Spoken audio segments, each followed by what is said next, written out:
नमस्कार, मैं तरुण गोस्वामी आज हाजिर हूँ फिर से एक नई कहानी के साथ। दो समलैंगिक रानियां और अष्टावक्र ऋषि जी कहानी के साथ। तो चलिए शुरू करते हैं। एक है राजा सगर, जिन्हें माँ के पेट में विष पीना पड़ा था और भगवान के आशीर्वाद से सकुशल पैदा हुए थे।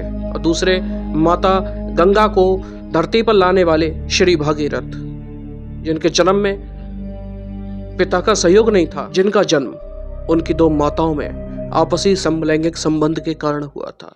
युग था त्रेता और एक धर्मपरायण राजा थे। उनका नाम राजा बाहु था। उनके राज्य में प्रजा सब प्रकार से सुखी रहती थी और धर्म का पालन करती थी। उनके राज्य में किसी को भी अन्न, वस्त्र और धन, इन तीनों चीजों की कमी नहीं थी। बहुत समय तक रूल करने के बाद, बहुत समय तक राज्य करने के बाद उन्हें अहंकार उत्पन्न हो जाता है। उन्हें लगने लगा कि पृथ्वी पर किसी के भी पास मेरे जैसा राज्य नहीं है। जितना ताकतवर मैं हूं, उतना कोई राजा नहीं है। जब आदमी के मन में अहंकार उत्पन्न हो जाता है तो उसका स्वभाव कठोर और उद्दंड हो जाता है, और जिसका स्वभाव कठोर हो जाए उसके तो प्रियजन, मित्र, सखा और भाई भी उसके दुश्मन हो जाते हैं। ऐसे ही राजा बाहु के बहुत सारे दुश्मन उत्पन्न होने लगे थे। इन दुश्मनों से धीरे धीरे युद्ध की नौबत चली। बहुत सारे युद्ध करने के बाद एक युद्ध में है और तालजंग कुल के क्षत्रियों से राजा बाहु आखिरकार हार ही गए। राजा बाहु अपनी हार को संभाल नहीं पाए और अपनी दोनों रानियों को, अपनी क्वींस को साथ लेकर हिमालय पर चले गए। अपने हार की वजह से दुखी थे और धीरे धीरे कृशकाय होते हुए स्वर्ग से दार गए और अपने पीछे छोड़ गए दो रानियों को, जिनमें छोटी रानी गर्भवती थी। पहले तो छोटी रानी और बड़ी रानी दोनों ने सती होने का प्रयास किया, लेकिन पास में ही एक मुनि का आश्रम था। उन्होंने धर्म का उपदेश देते हुए दोनों रानियों को सती होने से रोक दिया और कहा कि जीवन बहुत अमूल्य होता है, इसे इस तरह से बर्बाद नहीं किया जा सकता।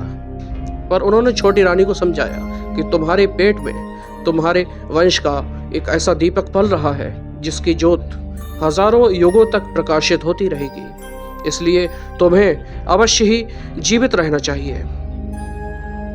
इस प्रकार दोनों रानियां सती होने का विचार त्याग कर उसी आश्रम में रहने लगी। धीरे धीरे बड़ी रानी के मन में छोटी रानी के प्रति ईर्ष्या का उदय होने लग गया।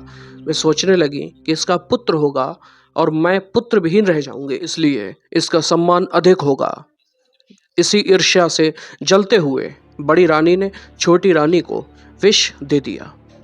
जब छोटी रानी को इसका पता लगा कि उन्होंने विषपान कर लिया है, विष मतलब जहर, और मुनि के पास जाती हैं और मुनि ने उन्हें सांत्वना दी और कहा कि इस विष का तुम्हारे या तुम्हारे बालक के ऊपर कोई भी असर नहीं होगा, कोई भी इफेक्ट नहीं होगा। जो बच्चा होगा उसे लेकर पैदा होगा, इसलिए यानी उसका नाम सगर होगा। सा यानी सागर, विष यानी सागर, विष के साथ। सगर वास्तव में बहुत महान राजा हुए। न सिर्फ अपने पिता द्वारा हारे गए राज्य को जीता, बल्कि संपूर्ण पृथ्वी को ही जीत लिया था।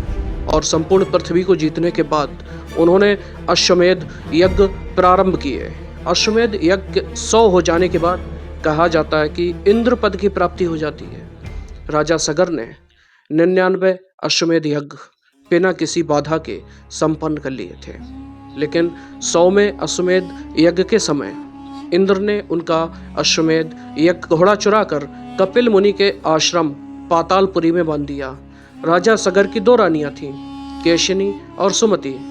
जब दीर्घ काल तक दोनों की कोई संतान उत्पन्न नहीं हुई तो उन्होंने घनघोर तपस्या की। इस तपस्या से ब्रह्मा जी के पुत्र भृगु मुनि प्रसन्न हुए और उन्होंने दोनों को वरदान मांगने के लिए कहा और कहा, या तो एक पुत्र का वरदान मांगो जो बड़ा ही महान राजा हो, या बहुत सारे पुत्रों का वरदान मांग लो। केसनी ने एक पुत्र का वरदान मांगा और सुमति ने 60,000 पुत्रों का वरदान मांगा। समय पर केशिनी को एक पुत्र उत्पन्न होता है और सुमति के गर्भ से एक तुम्बी उत्पन्न होती है जिसमें 60,000 अंडे थे, जिन्हें घी के मटकों में रखा गया और जिन्हें शल्य प्रक्रिया के अंतर्गत रखते हुए धीरे धीरे बड़ा किया जाता है, जिससे राजा सगर के 60,000 पुत्र उत्पन्न हुए। यह प्रक्रिया एकदम से IVF आधुनिक टाइप की प्रक्रिया है, मॉडर्न बिल्कुल। उस समय का विज्ञान कितना उन्नत था। इंद्र ने कपिल मुनि के आश्रम में जब घोड़ा बांध दिया तो सगर के 60,000 पुत्र अपने नाखूनों से धरती को खोदते हुए कपिल मुनि के आश्रम तक जा पहुंचे, यानी पाताल लोक तक, और उन्हें चोर समझकर भला बुरा कहने लगे, जिससे कपिल मुनि ने एक श्राप देते हुए उन 60,000 पुत्रों को वहीं भस्म कर दिया। जब राजा सगर के 60,000 पुत्र भस्म हो गए तो उनका एक पुत्र वह उन 60,000 पुत्रों को खोजते हुए वहां पर जा पहुंचा। वहां कपिल मुनि से उनकी मुक्ति के लिए प्रार्थना की तो कपिल मुनि ने बताया कि इनकी मुक्ति का सिर्फ एक ही उपाय है, माँ गंगा को धरती पर लाया जाए। और इसके लिए राजा सगर के कुल के 3 पीढ़ियों तक प्रयास चलता रहा। पहले राजा अमंजस ने प्रयास किया, फिर राजा अंशुमन ने प्रयास किया, फिर राजा दिलीप भी प्रयास करते हुए स्वर्ग सिधार जाते हैं। फिर राजा दिलीप अपने पीछे 2 रानियां छोड़ गए थे। तब तक भागीरथ का जन्म नहीं हुआ था। ऐसे में देवताओं में खलबली मच गई, क्योंकि आने वाले इच्छा को कुल में ही भगवान श्री राम का जन्म होना था और यहाँ वंशवेल रुक चुकी थी, कोई वंश दिखाई नहीं दे रहा था। तो जब इच्छा को वंश आगे बढ़ा ही नहीं तो भगवान श्री राम का जन्म कैसे होगा। इस स्थिति से निपटने के लिए देवताओं ने भगवान शिव की आराधना की और उनसे प्रार्थना की कि आप ही इस स्थिति से निपटने का उपाय बताइए। भगवान शिव राजा दिलीप की दोनों रानियों के पास जाते हैं और उन्हें पुत्र संपन्न होने का आशीर्वाद देते हैं। इस पर दोनों रानियों ने कहा कि हे प्रभु, हम दोनों तो विधवा हैं, हमारा कोई पति नहीं है, ऐसे में हम पुत्र से संपन्न कैसे होंगे? क्या हमें कोई नियोग वाला कार्य करना पड़ेगा? लेकिन पति के ना रहते हुए नियोग करना भी अधर्म है। तब भगवान शिव ने कहा, मेरा वरदान व्यर्थ नहीं जाता, तुम्हें नियोग नहीं करना है, तुम दोनों को आपस में ही रति क्रिया करनी है। उस आपसी रति क्रिया से यानी प्रेम क्रिया से एक पुत्र उत्पन्न होगा जो मेरा वरदान है। भगवान शिव ये कहकर अंतर्ध्यान हो गए और फिर रानियों ने आपस में नहा धोकर किया। उसके पश्चात एक रानी को गर्भ हो जाता है। कालांतर में धीरे धीरे समय हो जाने पर उस गर्भ से एक मांस के पिंड का जन्म हुआ, क्योंकि पुरुष के अंश के न होने से उस बच्चे में कोई भी हड्डी या कठोर वस्तु नहीं थी। वह बहुत ही लुंज और पुंज सा बच्चा था। पहले तो रानियों ने सोचा कि धीरे धीरे समय के साथ यह ठीक हो जाए, लेकिन जब वह बच्चा कुछ बड़ा हुआ तो भी उसमें हड्डियों की कोई भी उम्मीद नहीं दिखाई दी। वह लुंज पुंज ही रहा। इस पर रानियों को बड़ा दुख होता है और वे उस बच्चे को लेकर सरयू नदी में प्रवाहित करने के लिए चल देती हैं। जब वे सरयू नदी में उस बच्चे को डालने ही वाली थी कि वहाँ ऋषि वशिष्ठ आए और उन्होंने रानियों को समझाया कि यह बच्चा बहुत ही महान राजा बनेगा और इतिहास में इसकी कांति दूर दूर तक फैलेगी, इसलिए इसको मारो मत। अगर तुम्हें इसे नहीं पालना है तो तुम पथ पर इसको छोड़ दो, इसकी भाग्य रेखा इसे कहीं ना कहीं अवश्य पहुंचा देगी। रानियों ने अपने गुरु वशिष्ठ जी की बात मानी और उसे पथ पर ही छोड़कर महल में लौटा। उसी रास्ते से अष्टावक्र ऋषि जा रहे थे। जब उन्होंने एक 5-6 साल के बालक को अपने ही जैसा चलता और ततलाता पाया तो उनके मन में बड़ा क्षोभ हुआ। उन्हें लगा कि यह बालक मेरी नकल कर रहा है, मुझे चिढ़ा रहा है। इस पर अष्टावक्र मुनि ने उसे आशीर्वाद और श्राप एक ही वाक्य में देते हुए कहा कि हे बालक, अगर तुम मेरी नकल कर रहे हो तो इसी समय तुम श्राप से भस्म हो जाओगे और प्रति योनि को प्राप्त हो जाओगे। और अगर वास्तव में तुम्हारे शरीर में इस तरह के दोष हैं तो तुम उन सभी दोषों से मुक्त हो जाओगे और स्वस्थ होकर धैर्यवान और बलवान हो जाओगे। अब चूंकि भागीरथ नकल नहीं कर रहे थे बल्कि उनमें जन्मजात दोष था, इसलिए ऋषि का श्राप आशीर्वाद वाले भाग के रूप में उन्होंने ग्रहण किया और वे एक धैर्यवान और बलवान युवक के रूप में बदल गए। जब वे महल में आए जब रानियों ने देखा तो एक बार तो पहचान नहीं पाई, लेकिन जब उन्हें विश्वास हुआ कि यह मेरा ही पुत्र है तो उनके खुशी का ठिकाना न रहा।